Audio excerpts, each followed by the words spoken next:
In the tranquil embrace of Blue Springs, a new day dawned, much like any other for Eleanor Vance. At 78, each sunrise was a cherished gift, though some days, as her joints ached, felt more like a test of endurance. Her small house on Maplewood Avenue, a sanctuary of memories, bore the gentle marks of time, faded wallpaper, creaking porch steps George, her late husband, had always intended to fix. 8 years on, Eleanor still found herself conversing with him in the mornings, sharing the day's trivialities as if he'd simply stepped out to the garden.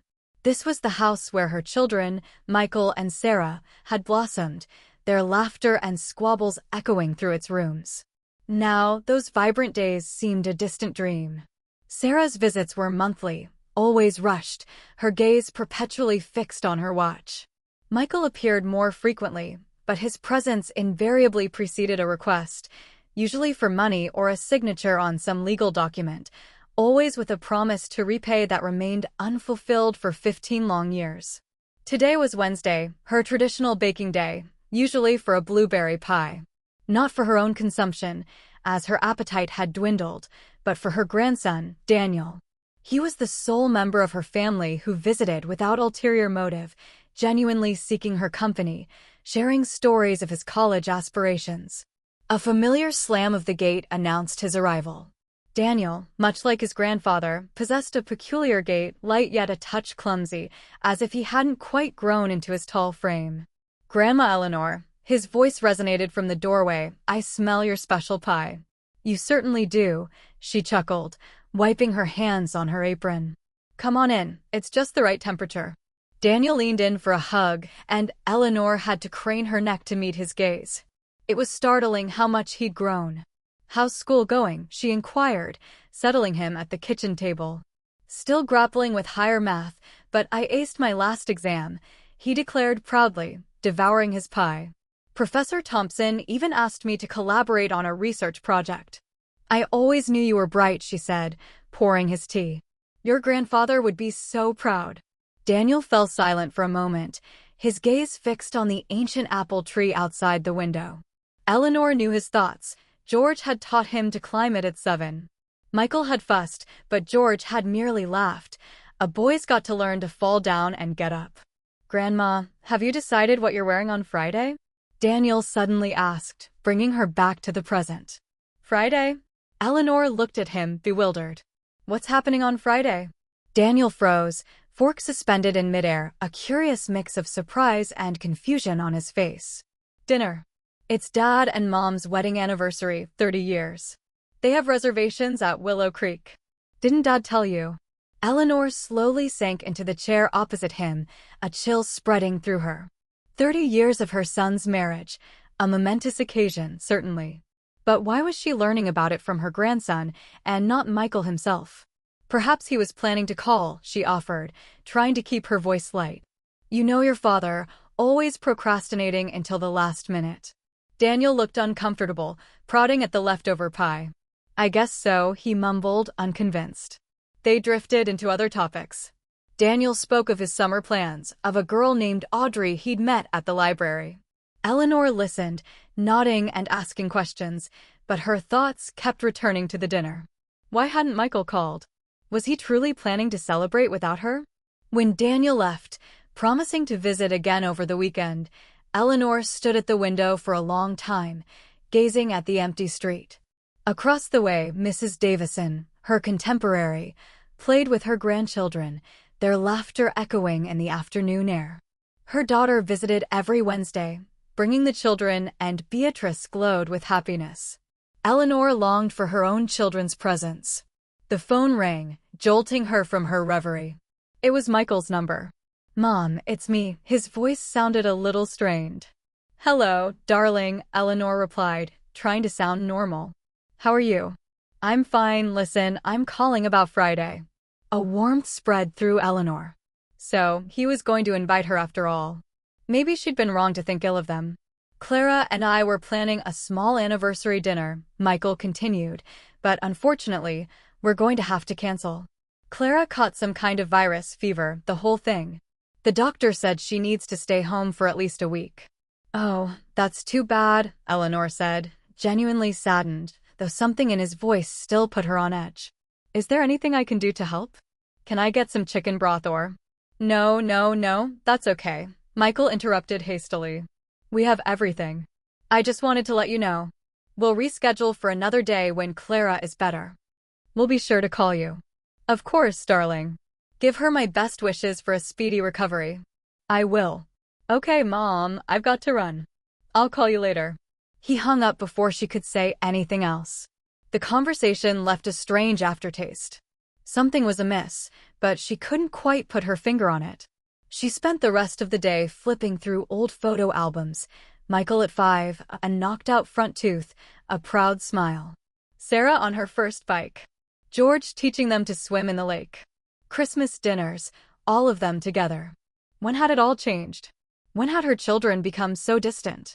That evening, she called Sarah, casually inquiring about Clara. To her surprise, Sarah knew nothing of her sister-in-law's illness. Mom, I have a lot to do at the shop before the weekend, she said impatiently. If you want to know about Clara, call Michael. But you're coming to their anniversary on Friday, right? Eleanor asked cautiously. The pause on the other end was too long. Oh, that's what you mean. Yeah, sure, Sarah finally answered. Look, I really have to go. I'll talk to you later. Then, the familiar short beeps. Eleanor stared at the phone, anxiety mounting within her. They were hiding something, both of them. Thursday morning, Eleanor visited the local supermarket, not so much for groceries as to stretch her legs and clear her head.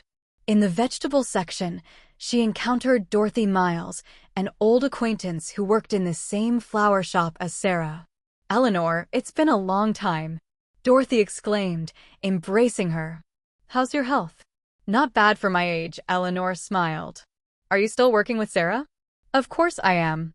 Only tomorrow's my day off. Sarah's taking the evening off for a family celebration. I hear 30 years is a big date. Eleanor nodded, trying to conceal her confusion. So, dinner wasn't cancelled. Michael had lied. But why? Upon returning home, she sat in her armchair for a long time, trying to piece things together. Perhaps they were planning a surprise for her.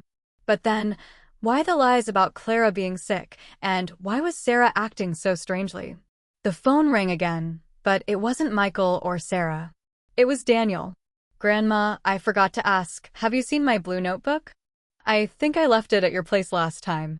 Let me see, Eleanor said, moving to the living room where Daniel usually sat. I don't see it. Maybe it's in the kitchen. While she searched, Daniel continued, if you find it, can you give it to Dad tomorrow? He'll pick you up, right? Eleanor froze, the phone pressed to her ear. Pick me up? For what? Well, yeah, for dinner at Willow Creek. I can stop by if you want, but I have classes until 6. I'm afraid I'll be late for the start. Eleanor gripped the phone tighter. Daniel, honey, I think you're confused. Michael told me dinner was cancelled. Clara is sick. Daniel was silent now for a long, too long moment. Daniel? Are you there? Grandma, I don't understand. Dad called me an hour ago, asking if I could be at the restaurant by 7. Nobody cancelled anything. Eleanor slowly sank onto the couch. So that was it. She simply wasn't invited.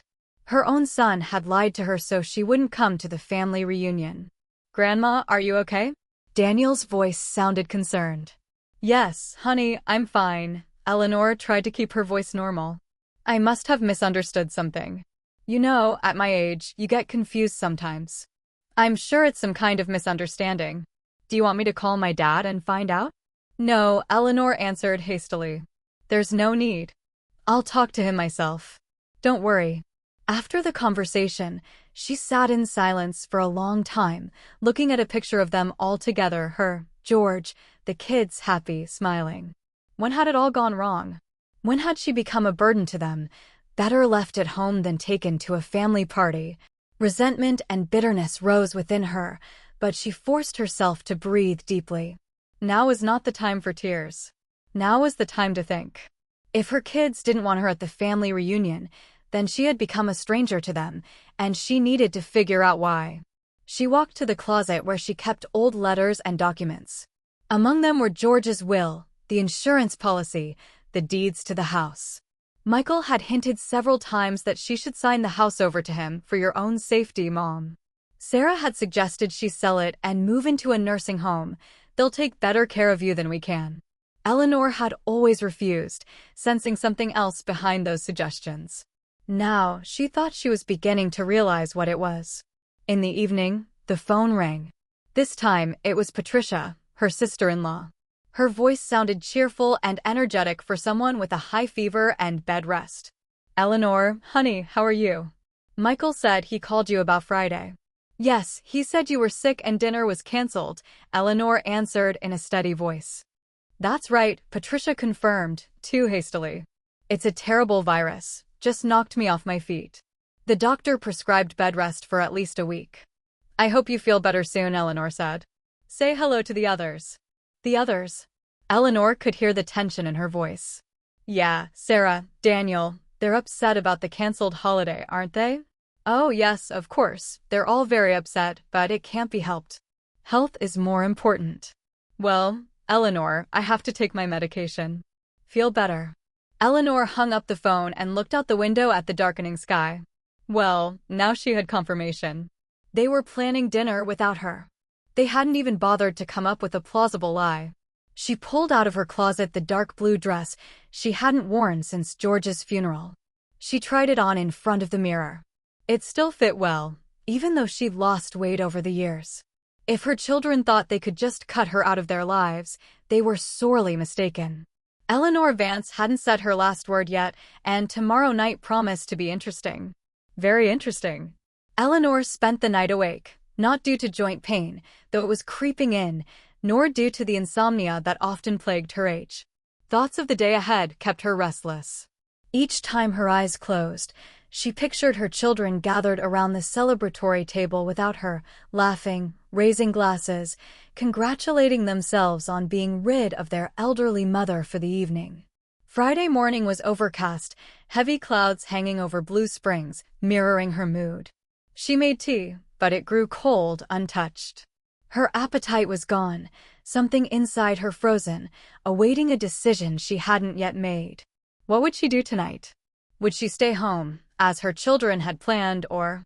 Her gaze fell upon George's picture on the mantelpiece. He looked back with a slight smile, his head tilted, a gesture that always meant he had something important to say. "What would you do, George?" she asked him mentally. And she could almost hear his reply. "Don't let them trample on your dignity, Eleanor. You deserve better than that." She went to the window. Outside, Mrs. Davison walked her dachshund, waving when she saw Eleanor. Eleanor waved back, considering how few people remained in her life who were genuinely happy to see her. The phone rang, snapping her from her thoughts. It was Michael. "Mom, good morning," his voice suspiciously cheerful. "How are you feeling?" "Fine," she replied. "How's Clara? Is she better?" A second of silence. Eleanor could almost see him frantically recalling last night's lie. "No, she's the same. Still in bed with a fever. The doctor said it might be a while." "That's a shame," Eleanor said with feigned sympathy. "I was thinking of baking her a chicken pot pie and bringing it over. Nothing like a home-cooked meal for a cold." No, you don't have to," Michael answered hastily. "We have everything." "Really? I'm just calling to see if you need anything. Maybe you're out of medication." So that was it. Checking to see if she was going out tonight, making sure she stayed home while they celebrated without her. "Thanks, son, I've got everything," Eleanor replied. "I'm going to spend the evening reading. I've been wanting to reread Agatha Christie for ages." "That's a great idea," Michael said with obvious relief. "Okay, Mom, I've got to go to work. If you need anything, call me." Eleanor hung up and looked at her watch. 10 in the morning. Still plenty of time before dinner tonight. Time to think about how things had gotten to this point. When had things changed? When did her children stop considering her? When did she go from being a mother to being a burden? Perhaps it started after George died. Michael and Sarah used to visit every day, helping with the funeral, the paperwork. But then their visits became less and less frequent, first once a week, then once a month. Sarah was always in a hurry, always looking at her watch. Michael came more often, but his visits usually coincided with requests for money. Mom, it's Clara's birthday. I want to get her a necklace, but we're tight on money this month. Mom, we have a leaky roof. We need repairs right away, but all the money went to pay for Daniel's college. Mom, I've invested in a promising project, but we need to reborrow for now. Eleanor always gave, not because she believed his stories, they'd grown less and less believable over the years, but because she wanted to feel that they needed her, at least that way, that they'd come to her, even if only for money. She pulled an old notebook from the closet where she'd meticulously recorded all of Michael's loans over 15 years. It had accumulated a sizable sum, money he'd never repay, and they both knew it. It was different with Sarah. She didn't ask for money directly, but every time Eleanor visited her flower shop, Sarah insisted she buy the most expensive bouquet. Mom, you don't want people to think I can't provide my mother with decent flowers, do you? And Eleanor bought, every time. And then there was the case of the medication. 6 months ago, the doctor prescribed new blood pressure pills, expensive but effective. Michael made a big fuss about it. Mom, are you crazy? For $100 a month for pills? That's ruin. Let's look for cheaper alternatives. Eleanor tried to explain that other medications didn't work for her, that she could be allergic, but he wouldn't listen. Sarah backed him up. Mom, you have to be more frugal. We all have expenses. And this was coming from people who changed their cell phones to new models every month, who went on vacation to the Bahamas and bragged about their new car. Her thoughts were interrupted by the doorbell. Audrey, Daniel's girlfriend, stood on the doorstep, a sweet, shy girl with a lock of red hair and freckles. Hello, Mrs. Vance. She fidgeted nervously with her bag strap. Daniel said he might have left his notebook here. Yes, dear, come in. Eleanor, let her in. I was just going to look for it. Would you like some tea? While Eleanor made tea, Audrey looked around the living room at the pictures. Is that Daniel as a child? She asked, pointing to a picture of a 5-year-old boy holding a fishing rod. Yes, his first fishing trip with his grandfather. Eleanor smiled, handing her a cup. He caught such a tiny little fish, but he was as proud as if it was a shark. Audrey laughed, and for a moment, the house felt young and alive again. Mrs. Vance, she said suddenly, Daniel is very fond of you. He talks about you all the time, about your stories, about how you taught him to bake pies. Eleanor felt tears welling, but she held them back. He's a good boy. The only one who... She hesitated, not wanting to speak ill of her children in front of a stranger. He looks a lot like his grandfather. Audrey helped her find Daniel's notebook. It turned out to be under the couch cushion. As she was leaving, she suddenly turned around in the doorway. I'll see you tonight. Daniel said you'd be at Willow Creek too. Eleanor managed a strained smile. We'll see. I have a bit of a headache. I'm not sure I can go. After Audrey left, Eleanor stood at the window for a long time, watching her get into her car and drive away. Sweet girl, sincere. She had no idea that Eleanor wasn't invited to the family reunion, that her own son had lied to her so she wouldn't come. The decision came suddenly. She looked at her watch. It was almost 2 in the afternoon. Dinner was still 5 hours away, plenty of time to get ready. She pulled out the dark blue dress she'd tried on yesterday. It still fit well, even though she'd lost weight over the years. The low-heeled shoes she'd worn at Sarah's wedding. The pearl necklace George had given her for their 30th anniversary. She wasn't going to sit at home and feel sorry for herself. She wanted to see for herself how her children celebrated without her. She wanted to make sure it wasn't a misunderstanding, but a conscious choice on their part. At 5 o'clock, she hailed a cab. The driver, a young guy with tattoos on his arms, looked at her in surprise when she gave him the address. Willow Creek? Really, Grandma? That's where the prices are. I know the prices, young man, Eleanor said firmly. And I'm not your grandmother. He shrugged and didn't ask any more questions. Eleanor stared out the window the whole way, watching the streets of Blue Springs change from her humble neighborhood of small houses to downtown with its modern glass and concrete buildings. Willow Creek was on the outskirts, in a picturesque spot by the river. It was starting to get dark when the cab pulled up to the restaurant. Eleanor asked the driver not to pull right up to the entrance, but to stop a little to the side. "Wait for me here, please," she said, handing him the money. "I won't be long." Willow Creek was the most expensive and prestigious restaurant in Blue Springs. It was a 2-story red brick building, buried in greenery, with a terrace overlooking the river. Only special occasions were celebrated here: anniversaries, engagements, important business deals. Eleanor didn't go to the entrance. Instead, she walked around to the side of the building where the parking lot was for guests. She saw their cars right away: Michael's silver Lexus, Sarah's red Ford, Daniel's old Honda. They were all here. All of them, except her. The pain of the realization was so sharp it took her breath away for a moment. This wasn't a mistake, not a misunderstanding. They really had decided to celebrate without her, lied to her to stay home. She walked slowly to the restaurant windows. The curtains didn't show what was going on inside, but one side of the curtain wasn't fully drawn, leaving a narrow gap. Eleanor stood in the shade of the trees, watching her family through that gap. They were sitting at a large, round table in the center of the room. Michael at the head of the table, Clara next to him, healthy, smiling, without the slightest sign of illness.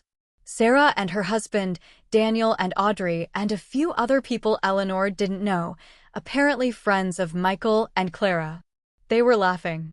They were raising champagne glasses. They were enjoying the evening, oblivious to Eleanor. The waiter brought out a huge seafood platter, then another with some sort of elaborate meat platter. On the table were bottles of expensive wine. Eleanor knew the prices at this restaurant. One dinner like this cost as much as a month's rent for an apartment. "We're tight on money, Mom. Could you help with the bills?" "Mom, these medications are too expensive. Let's look for something cheaper." All this time, they'd been lying to her, pretending they were barely making ends meet, begging her for money for emergencies, while they spent hundreds of dollars on restaurants, travel, new cars. Eleanor watched Michael raise his glass in a toast. Everyone laughed, applauding. Clara kissed him on the cheek. Sarah added something, laughter again. Eleanor suddenly remembered how last year she'd asked Michael to help fix a leaky roof. He'd said he couldn't right now, that he was having financial difficulties. She waited 3 months until the roof started leaking so badly that she had to put buckets under it. She ended up hiring a handyman herself, spending almost all of her savings. And when she had a mild heart attack last winter, Sarah couldn't come to the hospital because she had an important order at the store. Daniel then sat up with her all night, holding her hand. And now they were all together, merry, happy, celebrating without her. It was like she wasn't even alive anymore. Eleanor noticed Daniel looking around, as if searching for someone. Then he leaned over to Audrey, asking something. She shook her head. They were talking about something, a concerned expression appearing on Daniel's face. He pulled out his phone, looked at the screen, then put it back in his pocket. At that minute, the waiter brought out a huge cake with candles. Everyone clapped, laughed. Michael put his arm around Clara. They kissed.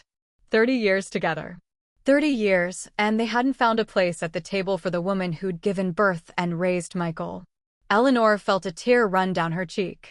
She brushed it away with an irritated gesture. Now is not the time for tears. Now is the time for decisions. Stepping away from the window, she walked slowly toward the entrance to the restaurant. A young man in a uniform stood at the door, apparently the manager or the maitre d'. "Good evening, ma'am," he said politely. "Do you have a reservation?" "I'm here to see the Vance family," Eleanor answered. "They're celebrating their wedding anniversary." He checked the list on his clipboard. "Yes, they're in the main hall." "Are you a—" He hesitated, looking at her questioningly. "I'm Michael Vance's mother," Eleanor said firmly. "Eleanor Vance." "Oh, I beg your pardon, Mrs. Vance." He became more respectful at once. "Please come in. Your family is already here." "My family," Eleanor thought bitterly as she entered the restaurant's spacious lobby. The family that didn't want to see her, a family that lied to her face. But in just a moment, they would see her, and it was a night they'd remember for a long time, because Eleanor Vance was not the kind of woman you could just throw out of your life like an old, unwanted thing. And it was time her children realized that. Eleanor took a deep breath, squared her shoulders, and strode resolutely toward the main hall doors. Standing at the main hall doors, Eleanor stood still for a moment. The music, the laughter, the clinking of glasses, the sounds of merriment came even through the heavy oak doors. Just one step, and she'd ruin their perfect evening. Should she do it? Should she turn around and walk away with what little dignity she had left? But something inside her, some steel thread running through her life, wouldn't let her do it. I'm not one to back down. I never have been. Even when George died, leaving me alone with huge medical bills, I didn't give up. I didn't ask my kids for help, even though I could have. I did it on my own. I can handle it now. But she wasn't going to burst in there like a fury. No, that would have been too easy and predictable. She wanted this evening to be a lesson to them, a lesson they would never forget. Mrs. Vance. A voice behind her made her flinch. She turned around. Standing in front of her was a tall man in his 60s with a neatly trimmed gray beard and attentive gray eyes. He wore an impeccably tailored dark suit with a small gold pin in the shape of a willow branch, the restaurant symbol. David? Eleanor couldn't believe her eyes. David Miller, in person. He smiled, bowing slightly. I'm glad to see you remember me. How could I forget? David Miller was a Blue Springs legend, a former chef who opened the most successful restaurant in town. But to Eleanor, he'd always been the shy boy across the street who'd come over to borrow books and eat her blueberry pies. You haven't changed at all, she said, though it wasn't true. The boy had grown into an imposing man. Time had left marks on his face, but his eyes were the same. But you, Eleanor, have become even more beautiful, he replied with that special gallantry which did not look false. Blue has always been your color. Eleanor touched the pearl necklace involuntarily. For the first time all evening, she did not feel like an angry old woman, but just a woman. Are you alone? David asked, glancing around the hall. I thought you were coming with your son and his family. They're celebrating their anniversary today, aren't they? Oh, so you know about that? Eleanor asked, trying to keep her voice casual. Of course. I was personally involved in organizing their party. 30 years is a big deal. I wanted it to be perfect. Eleanor felt a lump come up in her throat. David must have noticed the change in her face, because his smile was replaced by a look of concern. Is something wrong, Eleanor? She wanted to lie, to say that nothing was wrong, that she was just late. But somehow she couldn't. There were too many lies in that story already. I wasn't invited, David, Eleanor said quietly. My son told me that the dinner had been canceled because his wife was ill. But I found out the truth by accident. There was such genuine indignation on David's face that Eleanor felt a surge of gratitude. There must be some mistake, he said firmly.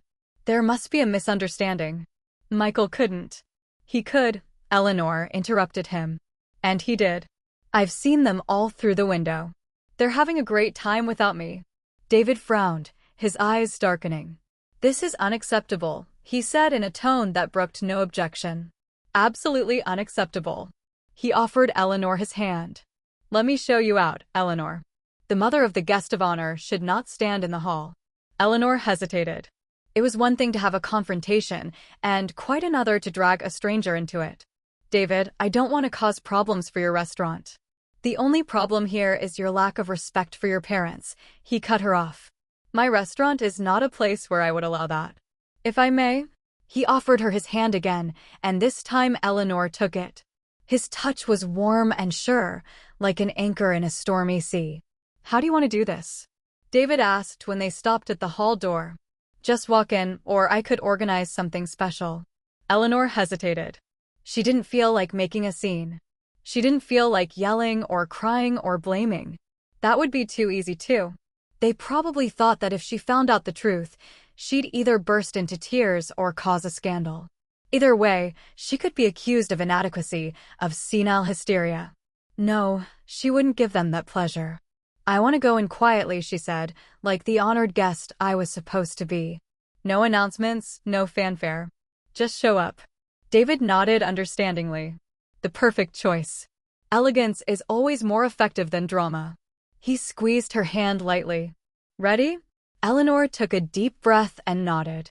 Ready. David opened the doors, and they entered the hall. The first thing Eleanor noticed was the abundance of flowers, white and cream roses, lilies, orchids.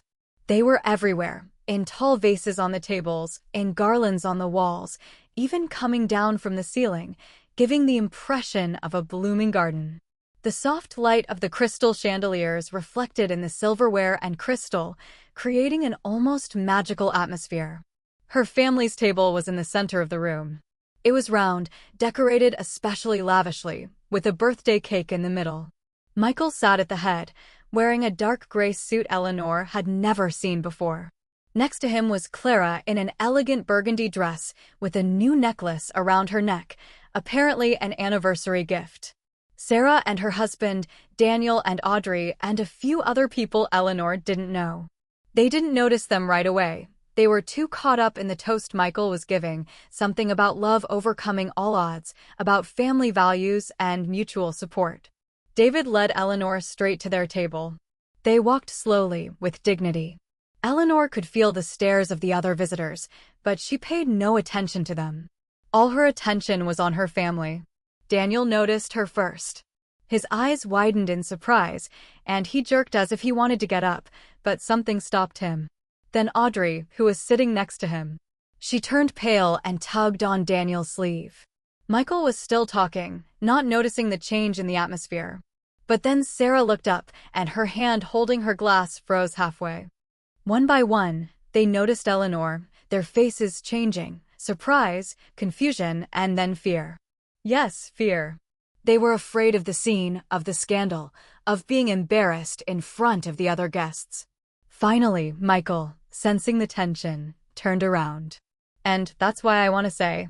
His voice trailed off when he saw Eleanor. David stepped forward. I apologize for the intrusion, Mr. Vance. His voice was impeccably polite, but with a note of steel. It seems your mother was a little late for the celebration. I took the liberty of escorting her to your table. There was silence, a silence so thick you could touch it. All eyes were on them. Mom? Michael finally squeezed out. His face was as white as a tablecloth. But you said you'd stay home. I changed my mind, Eleanor said calmly. I decided I wanted to congratulate my son and daughter-in-law on 30 years of marriage. It's an important date. David pulled a chair back for Eleanor between Daniel and a middle-aged woman she didn't recognize, apparently one of Clara's friends. Thank you, David, Eleanor said, sitting down. You've always been so attentive. Always at your service, Eleanor, he said with a slight bow. Then he turned to the others. I'll have another appetizer brought in, and perhaps a bottle of our best champagne on the house, of course. With these words, he departed, leaving them in a heavy silence. Michael was the first to come to his senses. Mom, he began, his voice sounding falsely happy. What a surprise. We thought you weren't feeling well. I feel fine, Eleanor answered, looking him straight in the eye. Clara, on the other hand, seems to have recovered surprisingly quickly. Even this morning, she had such a high fever. Clara blushed and lowered her eyes. She was always a bad actress. Yeah, I was better by lunchtime, she murmured. Miraculously. Truly a miracle, Eleanor nodded, especially since Dorothy Miles saw you at the supermarket yesterday, perfectly healthy. Sarah set her glass down sharply on the table. Mom, her voice was taut as a string, maybe we shouldn't. Don't, dear, Eleanor turned to her. Tell the truth. You always taught your son that lying is wrong, remember? A waiter came to the table with an extra plate and a bottle of champagne.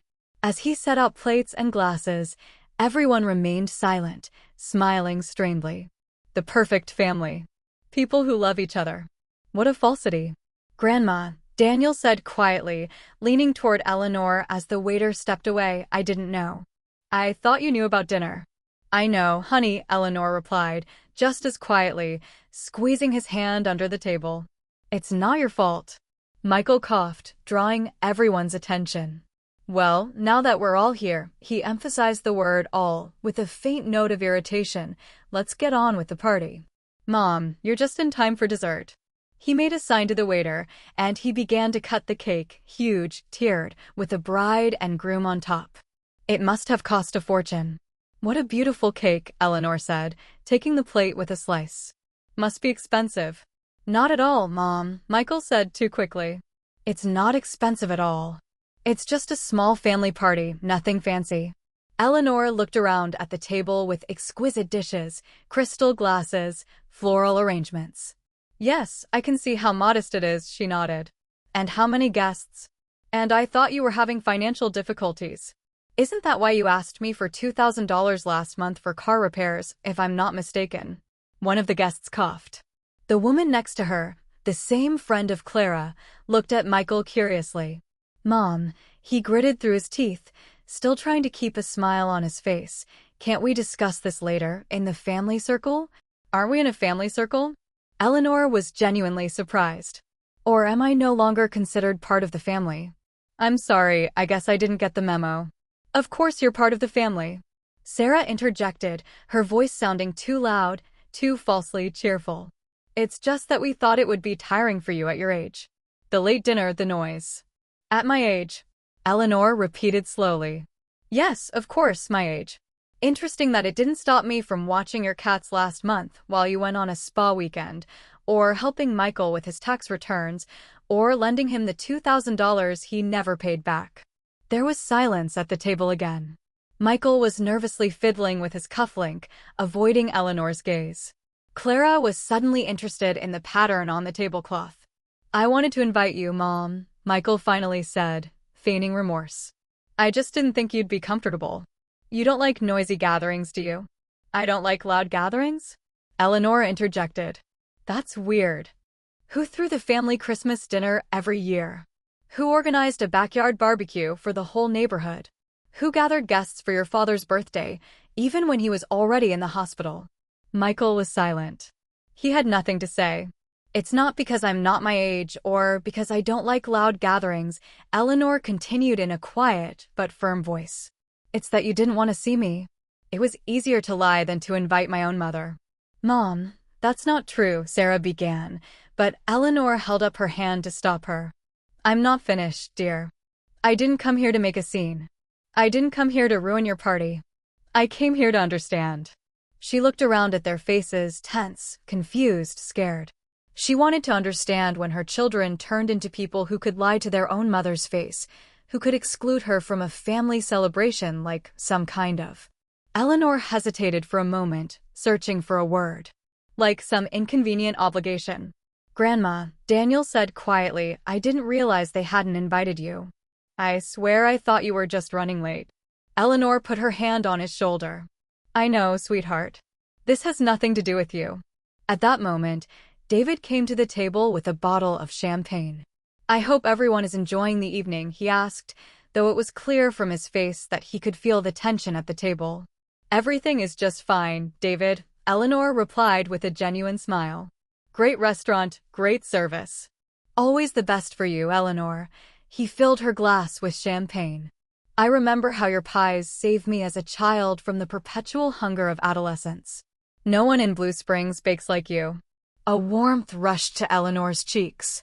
For the first time all evening, she had a real smile on her face. You've always been gallant, David, even when you were a child. He smiled back, but his gaze was serious, understanding. Then he turned to Michael. Mr. Vance, may I ask why you didn't list your mother on the guest list? I've had some confusion about the seating arrangements. Michael choked on his champagne. Yeah, It was a misunderstanding, he mumbled. Mom was supposed to come, of course. It's just that this morning she said she wasn't feeling well. It's strange, David went on nonchalantly. I thought she said you told her that you had canceled the dinner because of your wife's illness. Clara made a strange sound, something between a cough and a sob. Sarah stared at her plate as if it contained the answers to all the questions of the universe. Apparently, there was some kind of misunderstanding, Michael said, his face flushed red. Apparently, David agreed dryly. Well, the important thing is that we're all here now. Enjoy the evening.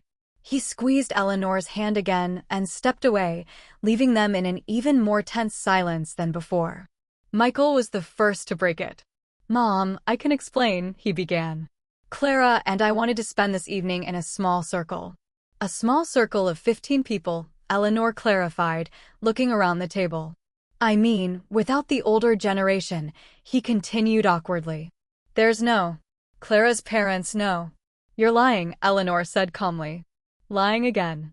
Clara's parents died 5 years ago, and you know it. I was at both funerals. And your brother-in-law's parents. Eleanor nodded towards Sarah's husband. I can see them at that table over there. They waved at me as I entered. Michael paled even more, if that was even possible. Mom, Sarah intervened, we didn't mean to offend you. We just thought you might be uncomfortable. You've been complaining about your health lately. And we all complain about our health sometimes, dear, Eleanor said, but usually the people closest to us ask how we're feeling, not decide for us. She sipped her champagne. It was excellent, dry, with light notes of citrus and vanilla. You know what the saddest part is? Eleanor continued, looking at her kids. It's not that you didn't invite me. It's that you lied instead of honestly saying, Mom, we want to spend this evening without you. You made up a story about being sick, made me worry about Clara's health, calling, offering to help. Eleanor shook her head. I'd always taught you to be honest, even when the truth is unpleasant, even when it might upset someone. Because lies destroy trust. And without trust, there's no family. Mom, Michael's voice trembled, You just didn't want your old mother to ruin your party, Eleanor finished for him. I understand, I really do.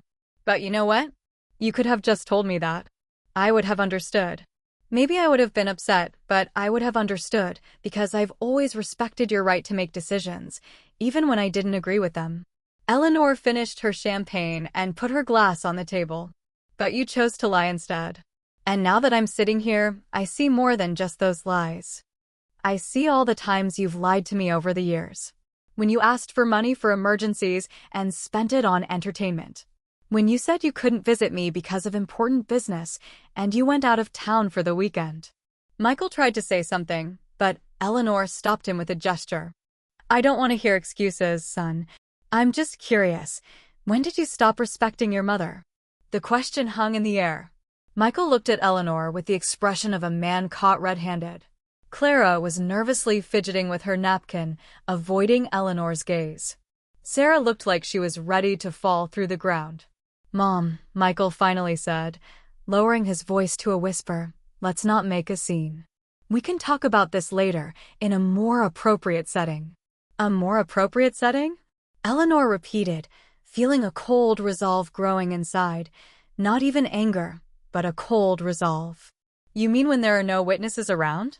I mean when we can all discuss the situation calmly. His tone became condescending, as if he were talking to a naughty child. You're upset, understandably, but this isn't the time or place. And when is the time and place, Michael? Eleanor spoke softly but firmly. When you stop by my place for 5 minutes to ask me for money.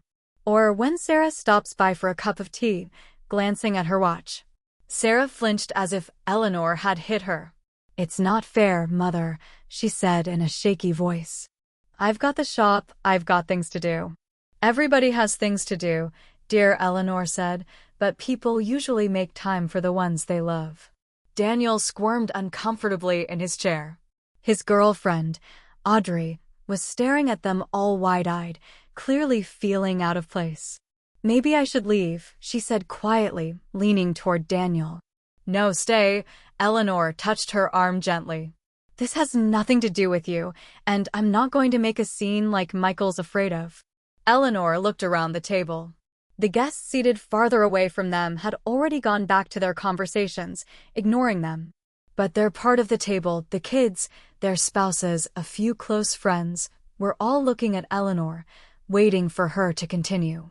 I just want you to know that I understand, Eleanor continued, looking directly at Michael and Sarah.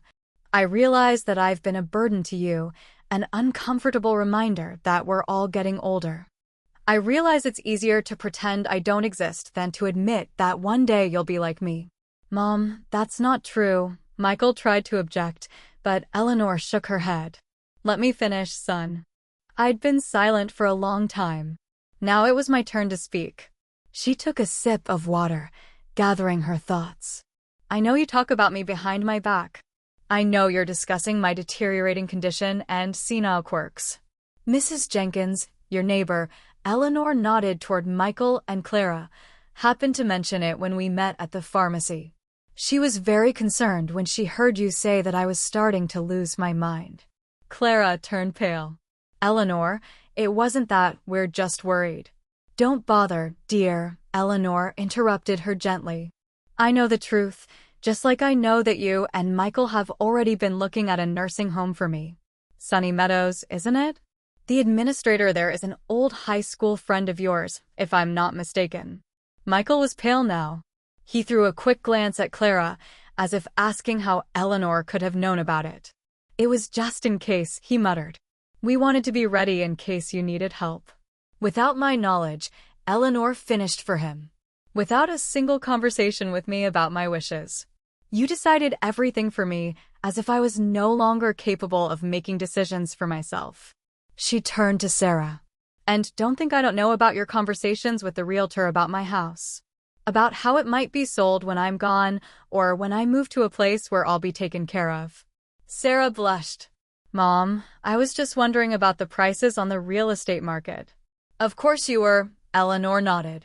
And the fact that the realtor was looking at my house while I was at the doctor's office was just a coincidence.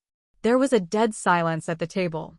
Even the outside guests, those Eleanor didn't know, seemed to hold their breath. Where did you? Michael started, but stopped. How do I know? Eleanor finished for him. I have eyes and ears, son. And neighbors who, unlike my children, care about me. Mrs. Davison saw the realtor walking around the house, taking pictures. She called me because she was worried. Eleanor pulled an envelope out of her purse, a plain white envelope, nothing remarkable, but her kids stared at it like it was a ticking bomb. You know the sad thing is that you think I'm a helpless old woman who can't take care of herself. She put the envelope on the table. You think I don't see your neglect? I don't notice how you avoid my calls? I don't realize that your infrequent visits are more of an obligation than a desire. Mom, it's not like that. Sarah tried to take Eleanor's hand, but she pulled away. It's exactly like that, dear. And I've wondered why for a long time. Why do my children, whom I raised with love, to whom I gave everything I could, treat me like a burden? And I realized it was the house. Michael and Sarah looked at each other. What do you mean, the house? Michael asked cautiously. Our family home, Eleanor explained. The one you grew up in. The one where every floorboard holds the memory of your childhood. The one you're so eager to inherit. She opened the envelope and pulled out some documents. You're both just waiting for me to either die or become so helpless that you can stick me in Sunny Meadows and take over the house. She spread the papers out in front of her. You've never asked what I want, what my plans are. You just decided everything for me. Mom, what are you talking about? Michael asked nervously. What are your plans? Eleanor took the first document and put it on the table in front of the kids. I sold the house, she said simply. There was such silence, you could have heard a pin drop. Michael froze with his glass in his hand. Sarah made a strange sound, something between a sob and a cough. What do you mean, sold it? Michael finally squeezed out. You couldn't. You wouldn't. But I did, Eleanor answered calmly. 3 days ago, Mr. Davis, my lawyer, arranged everything very quickly. The house was bought by a young couple with 2 children, lovely people, full of plans and hope. They're going to breathe new life into it. But what about you? Where will you live? Sarah looked like she was about to cry. Oh. Don't worry about me, dear, Eleanor smiled. I've rented a small apartment near the center, near the library. You know how much I love to read. An apartment? Michael looked at Eleanor as if she'd told him she was moving to Mars. But, the house. It's our family home. Dad wanted it to stay in the family. Your father wanted me to be happy, Eleanor said firmly, and for his children to grow up to be good people. One of those wishes I can fulfill. She took the second document. But as for the money from the sale of the house, Michael stepped forward, his eyes glittering greedily. Even at a moment like this, all he could think about was money. I donated it to build a new wing of the city library, Eleanor finished, showing him the donation document. It will bear your father's name. George always loved books. It's a fitting tribute to him. You? What? Michael looked at Eleanor as if she were speaking a foreign language. But, that's a lot of money. Yes, almost $500,000, Eleanor nodded. The house was well kept, and the neighborhood was very popular with young families. And you just give it away? Sarah looked stunned. But Mom, it could, secure your future. I finished for her. But you already have a future, honey. You have a job, you have houses, you have cars. You have everything you need. Eleanor glanced at Daniel, who sat with his head down. He looked upset, but not about the money because of the whole situation. I've thought about the future, though, Eleanor continued, pulling out a third document. I changed the will. Michael and Sarah looked at each other again, this time with ill-concealed hope. Maybe they thought Eleanor had left them something else, some savings, jewelry, anything. Everything I have left, my personal savings, jewelry, belongings, I'm leaving to Daniel. Eleanor put a copy of the will on the table. To the only member of this family who sees me not as a source of inheritance, but as a human being. Daniel looked up, tears in his eyes. Grandmother, I don't want. I don't need to. I know, sweetheart, Eleanor said softly. That's exactly why you're going to get it. Don't worry, there's not much in there, but enough to help you get started on your own. Eleanor turned to the others.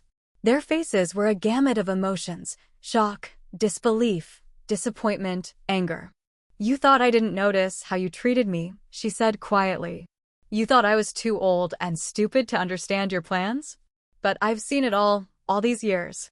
Every time you avoided my calls. Every time you made excuses not to visit me. Every time you lied to my face.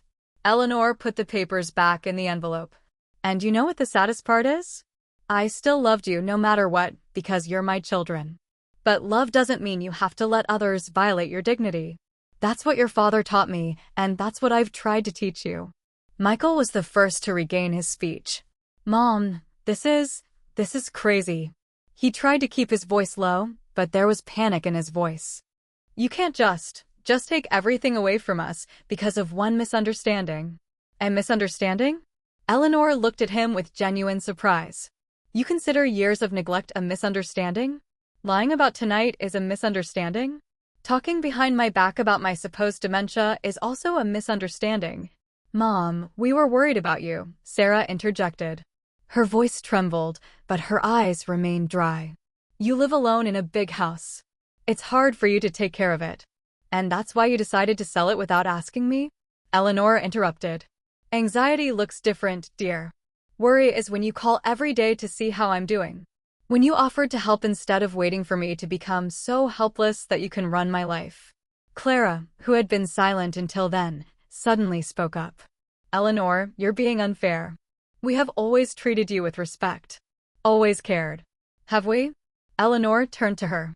Then why, when I needed money for medication that wasn't covered by insurance, did Michael say you were having financial difficulties and then a week later you flew to the Bahamas? Clara blushed and lowered her eyes. It was a planned vacation, she mumbled. We couldn't cancel them. Of course, Eleanor nodded. Vacations are more important than an old mother's health. I understand. She got up from the table, gathering her purse. Well, I won't spoil your holiday with my presents anymore. I've said all I have to say. You're leaving. Sarah looked confused. But what about the money? Eleanor finished it for her. It's gone, dear. Not the house, not the savings you've been waiting for. There's only me, your mother, who has finally decided to live for herself instead of waiting for you to find 5 minutes in your schedule to visit me. Daniel jumped to his feet. I'll walk you out, Grandma. Thank you, sweetheart, but you don't have to. Eleanor touched his shoulder gently. Stay. Finish your dinner. I'll see you tomorrow. Eleanor turned to the others. And with you, maybe not. It's up to you. She headed for the exit, feeling the stares of not only her family, but the other diners as well. But she didn't care. For the first time in years, Eleanor felt free. Free from expectations, from disappointment, from the endless expectation of attention and care that would never come. David was waiting for her at the exit. "Leaving, Eleanor?" he asked with a slight sadness in his voice. "Not because of the quality of the service, I hope?" "The service was excellent, David," Eleanor replied sincerely, "as it always is with you. It's just that I have to go home." "Let me call you a cab," he offered as he walked her out. "I'd appreciate it." While they waited for the cab, David looked at her carefully. "Tense atmosphere at your table." "Family matters," Eleanor smiled weakly. "Sometimes the truth is bitter, but necessary," he nodded. "Like bitter medicine?" "Exactly," Eleanor agreed. "Like bitter medicine." The cab pulled up, and David gallantly opened the door for her. "You know, Eleanor, I've always admired you," he said suddenly. "When I was a boy, you were always so real, no pretenses, no falsehoods." "Thank you, David." I was touched by his words. "It means a lot to me." "I heard about the project for the new wing of the library," he added. "It's a wonderful idea. George would be proud." Eleanor froze, halfway into the cab. "Do you know about it?" "Blue Springs is a small town, Eleanor." He smiled softly. "Everybody knows everything here, especially when it comes to such a generous donation." Eleanor nodded, feeling oddly relieved that the news had already spread. There was no turning back now. "It's the right thing to do," she said, getting into the cab. "The only right decision." "I don't doubt it," David said seriously. "And Eleanor, if you ever want to talk or have a cup of tea, my door is always open to you." "I'll remember that," Eleanor promised. As the cab pulled away, she didn't look back at the restaurant. She didn't want to see if her children would come out to say goodbye to her or stay inside discussing what had happened. In the end, it didn't matter anymore. She had done what she should have done a long time ago. She had regained control of her life, and though her heart was heavy with the realization of what her children had grown up to be, she felt strangely relieved, like she'd gotten rid of a heavy weight she'd been carrying around all these years. The cab turned the corner, and the Willow Creek restaurant disappeared from view, the part of her life that she'd let others decide for her, the part where she waited for attention and love from those who couldn't or wouldn't give it. The spring sun peeked through the windows of her new apartment, filling it with warmth and light. Eleanor sat in an armchair with a cup of morning tea, watching the city come to life from the third floor. She had a beautiful view of Blue Springs Central Square, with its neat flower beds and ancient fountain. Across the street from her was the City Library building, her new second home.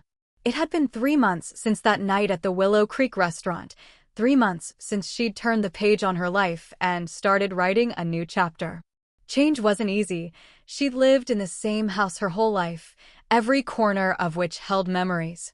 But in a strange way, this small apartment with its light walls and minimal belongings gave her a sense of freedom she hadn't felt in years. The ringing of the phone interrupted her thoughts. She glanced at the screen. Michael. The 4th call this week. Eleanor put the phone away without answering it. Let him leave a message if it was really important. After that night at the restaurant, it was like her kids woke up. Suddenly, they remembered she existed. At first, there were angry phone calls. How could I do this? Sell the house? Disinherit them? Then, when they realized the anger wasn't working, they started trying to ingratiate themselves. Michael would arrive with flowers and a guilty look, talking about the misunderstanding and how much they really loved her. Sarah called every day, offering to help Eleanor set up her new apartment, inviting her to lunch. Even Clara sent a fruit basket and an apology card.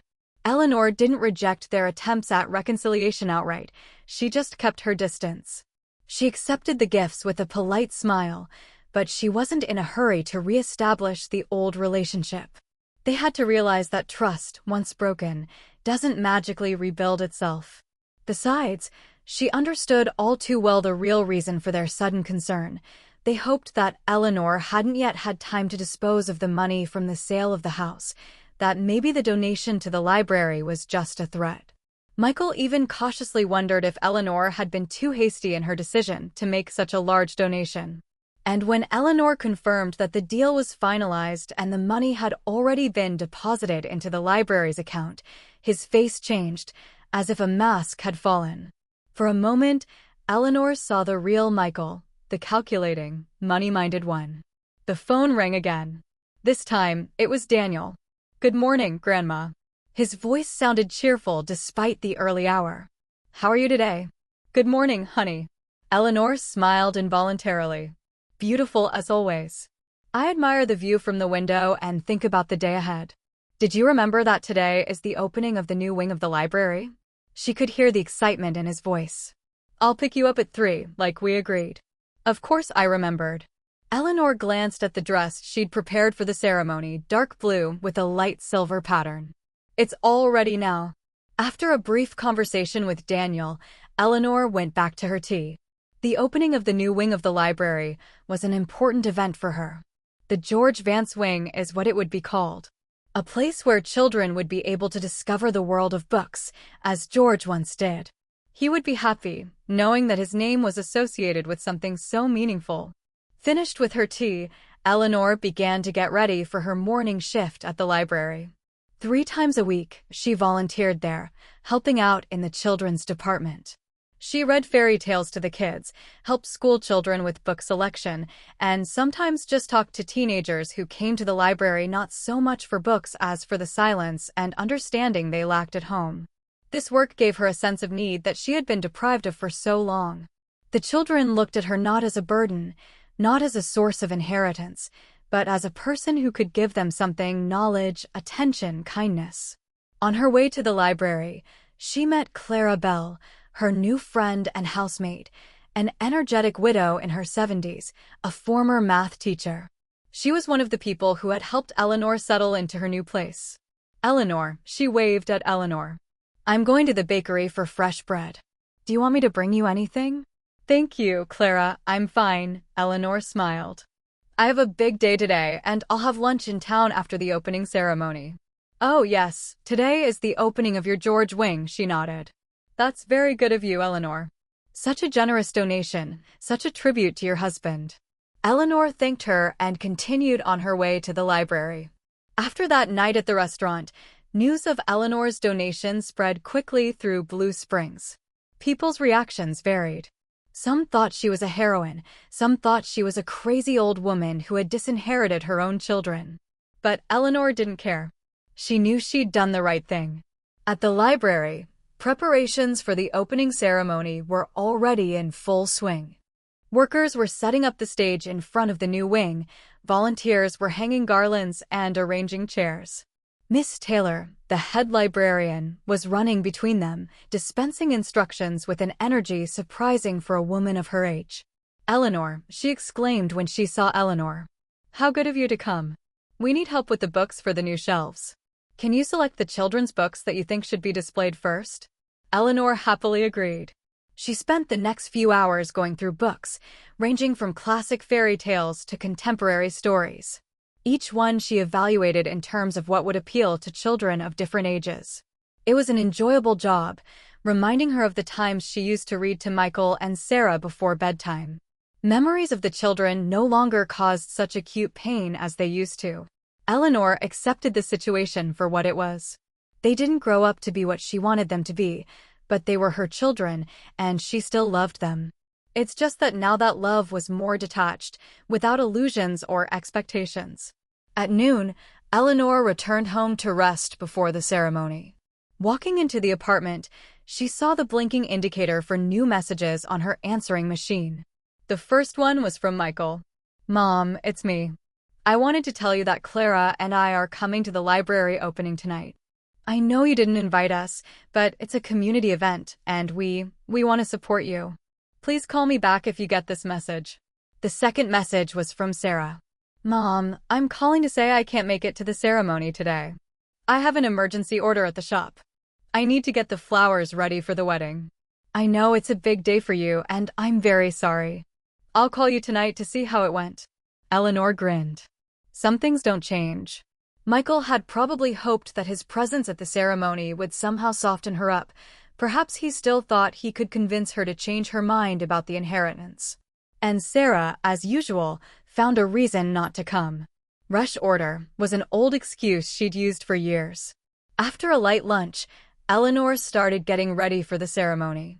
She showered, styled her hair, put on the same dark blue dress and pearl necklace, a gift from George. Finishing getting ready, Eleanor sat down in a chair to get some rest before Daniel arrived. Her gaze fell on the picture of George on the dresser, the only one she'd taken from the old house. It showed him the way she loved him best, laughing, with a slight streak in his hair, wrinkles around his eyes from his frequent smiles. "What would you say if you saw me now, George?" she mentally asked him. "Would you approve of my decisions?" And she could almost hear his answer. "You are living for yourself at last, Eleanor." "Of course I approve." The doorbell heralded Daniel's arrival. He looked excited and happy, wearing a strict suit that made him look even more like his grandfather. "Grandma, you look amazing," he exclaimed, kissing her on the cheek.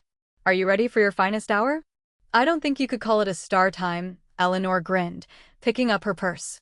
"But yeah, I'm ready." On the way to the library, Daniel talked about his schoolwork, his plans for the summer, how he and Audrey were thinking of taking a little trip down the coast. "Wouldn't you like to come with us, Grandma?" he suddenly asked. "It would be great. Quiet beaches, small coastal towns, great food." "Honey, you're a young couple," Eleanor smiled. "You don't need an old grandmother as a third wheel." "You'll never be an extra," Daniel said seriously. "Not for me, not for Audrey. She really wants you to go too. By the way, she says you tell the most interesting stories." Eleanor was touched. Perhaps she really could go with them for a few days. It would be a new experience, traveling without commitment, without having to take care of anyone, just for fun. "I'll think about it," Eleanor promised. "In the meantime, let's focus on today." When they arrived at the library, the square in front of it was already filled with people. The white chairs arranged in rows in front of the makeshift stage were almost all occupied. The new wing of the library, built of light-colored brick and glass, gleamed in the afternoon sun. Above the entrance hung a golden plaque, still covered with cloth, "George Vance's Wing." Miss Taylor met them at the entrance, glowing with excitement. "Eleanor, at last. We've been expecting you. Your place in the front row, of course, and for your grandson, too." She led them to the seats for the guests of honor. Eleanor spotted Michael and Clara in the crowd, standing off to the side, looking around uncertainly.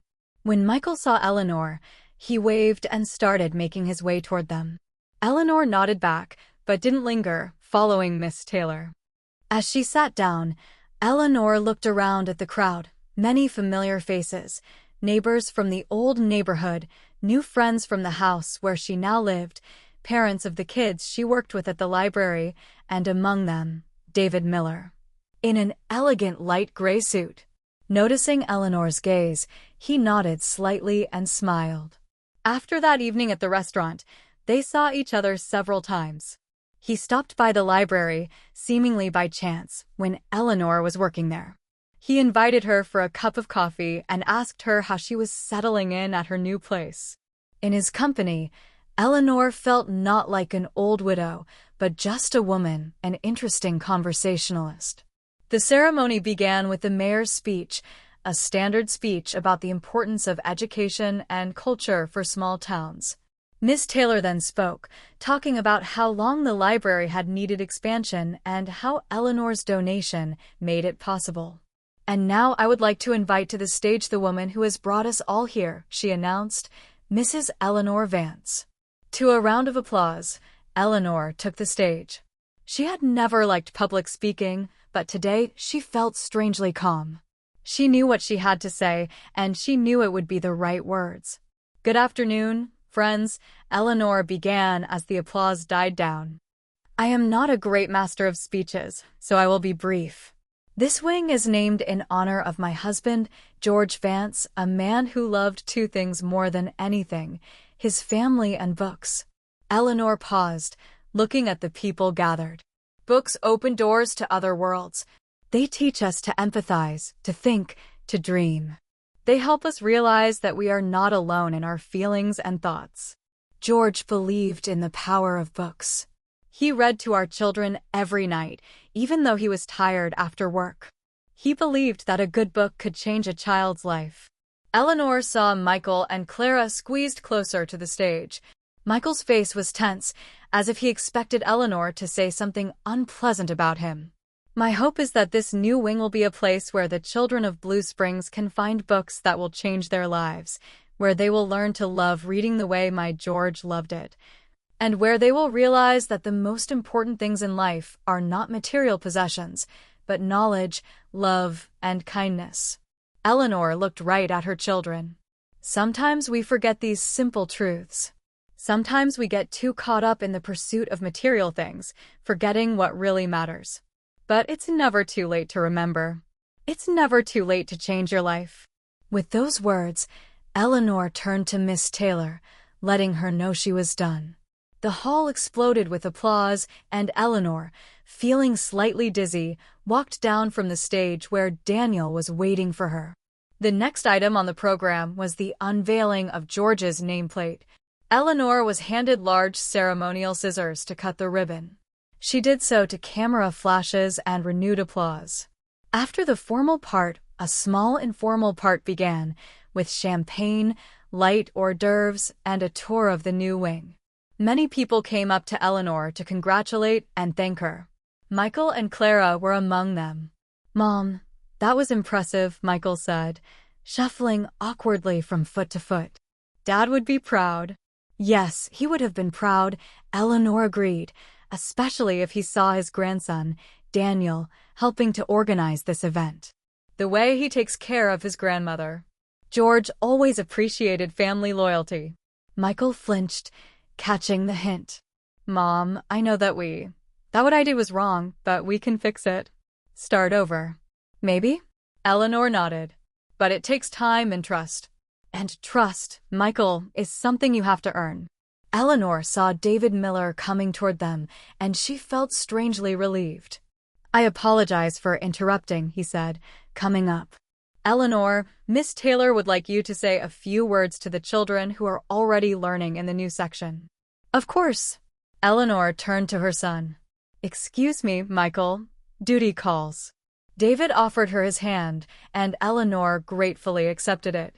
They stepped back, but instead of leading her to Miss Taylor, he headed toward a quiet corner of the garden near the library. "Miss Taylor wasn't looking for me, was she?" Eleanor asked with a slight smile. "Guilty," he admitted. "Just thought you might need an escape from a tense conversation." "Thank you," Eleanor thanked him sincerely. It's not easy. They're my kids no matter what." "I understand," David nodded. "Family relationships are always complicated. But you're right, that trust has to be earned." They sat on a bench in the shade of an old oak tree. They had a view of the new wing of the library, the gold plaque with George's name on it glistening in the sunlight. "It's beautiful," David said. "The architect did a good job of harmonizing the new wing with the old building." "Yes, it's very nice," Eleanor agreed. "George would be pleased." They were silent for a while, enjoying the peace and quiet of the little garden despite the noise of the celebrations nearby. "I've been thinking," David said suddenly. "Next weekend, they're doing King Lear at the town theater. I've bought 2 tickets, but my sister, with whom I was going to go, has to leave unexpectedly to visit her daughter.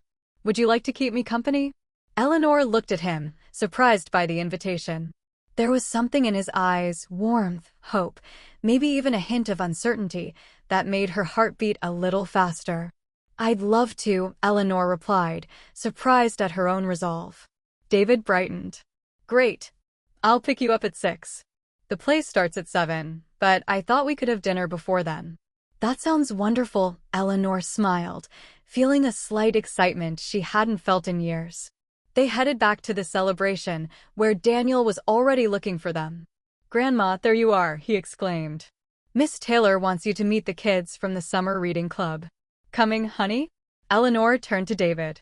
"Duty calls for real this time." "Of course," he bowed slightly. "I'll see you this weekend." The next 2 hours flew by in a whirlwind of meetings, conversations, pictures. Eleanor met with the kids from the reading club, told them about George's favorite books and promised to read one of them to them at the next class, answered questions from the local newspaper who wanted to do an article about the opening. Listen to the many thanks from parents whose children would be using the new wing. Finally, when the ceremony came to an end and most of the guests had dispersed, Daniel and Eleanor got into his car to head home. It was a beautiful day, he said as he started the engine. You did good, Grandma. Thanks, honey. Eleanor felt pleasantly tired. Yes, it was a special day. I saw you talking to Mr. Miller. Daniel gave her a sly look. You two seem to get along well, don't you? A warmth rushed to Eleanor's cheeks. He's an interesting person to talk to, she said evasively. Is that all? Daniel was clearly enjoying Eleanor's embarrassment. I thought there was something between you two. Don't be silly. Eleanor shook her head, but she couldn't hold back a smile. At my age, I'm not looking for romance anymore. Why not? Daniel objected. Age is no barrier to happiness. And I've seen the way he looks at you, the same way I look at Audrey. Eleanor didn't answer, but his words made her think. Was age really a handicap? Hadn't she proven to herself in those 3 months that life could begin again at any moment if she put her mind to it? As they pulled up to her house, Eleanor noticed a familiar car parked nearby. Sarah. She was sitting on the bench in front of the driveway, obviously waiting for Eleanor. Mommy, she got up when she saw them. I'm so glad I made it. My order ran out sooner than I thought, so I decided to come. I didn't want to miss the big day. She was holding a bouquet, not store-bought, but personally made. Eleanor could tell by the particular way she put it together, the way her work was always distinctive. Thank you, dear. Eleanor accepted the flowers. They're beautiful. May I come in? There was an uncertainty in her voice that Eleanor hadn't noticed before. If you're not too tired, of course. Eleanor looked at her daughter, at her tense face, at the way she was nervously rubbing the strap of her bag. Maybe she really was sorry for what had happened. Maybe she was trying to change. Sure, come on in. Eleanor opened the front door. Daniel, are you coming in too? No, Grandma, I have a meeting with Audrey. He kissed Eleanor's cheek. I'll call you tomorrow. Sarah and Eleanor went up to the apartment. Sarah was looking around with obvious interest. It was her first visit here. Eleanor could see the surprise on her face. She was probably expecting something more modest, not a bright, spacious apartment with new furniture and a nice view from the windows. It's very nice, she said at last. It's cozy. Thank you. Eleanor put the bouquet in the vase. Tea? Coffee? Tea, if I may. While Eleanor made tea, Sarah looked at the pictures on the walls, a few old ones from the old house and many new ones of Eleanor with the kids at the library, with new friends, with Daniel and Audrey on a picnic. You have a busy life, she remarked when Eleanor returned with the tray. I didn't realize you were so active. A lot of people didn't realize it. Eleanor poured the tea into cups, including myself. They sat down at a small table by the window. Sarah was clearly nervous, not knowing where to start the conversation. The ceremony was beautiful, she said finally. Michael called me, told me he was impressed. Thank you, Eleanor sipped her tea. I'm glad it went well. Mom, Sarah took a deep breath. I owe you an apology. For that night at the restaurant. For all these years. I did wrong. Eleanor stared at her in silence, waiting for her to continue. I don't know how things got this way, she continued, staring into her cup. We were close once. And then everyday life, the worries, the shop, it all seemed to come between us. I forgot that you're not just a mom who will always be there for me. You're a person with your own feelings, desires, plans. For the first time in a long time, Eleanor saw sincerity in her eyes. Thank you for those words, Sarah, Eleanor said quietly. They mean a lot to me. I'm not asking you to forgive me right away. She twirled the cup nervously in her hands. I realize that trust doesn't rebuild quickly. But I want to try. I want to be a part of your life again. A real part. Not just a daughter who calls once a month. Eleanor looked at her daughter, seeing her not only as a grown woman with graying temples, but also as a little girl who once came to her with her joys and sorrows. Maybe there was still something of that little girl left in her. I wish there was, Eleanor said at last. But you're right. Trust must be rebuilt gradually, day by day. They talked into the evening. For the first time in years, they had a real conversation, instead of just a few sentences. And when Sarah left, promising to come back over the weekend, Eleanor stayed at the window, looking out at the darkening sky and the lights of the city. Her new life was just beginning, a life in which she was not just a mother, a grandmother, a widow, but above all, herself, Eleanor Vance, a woman with so much to look forward to,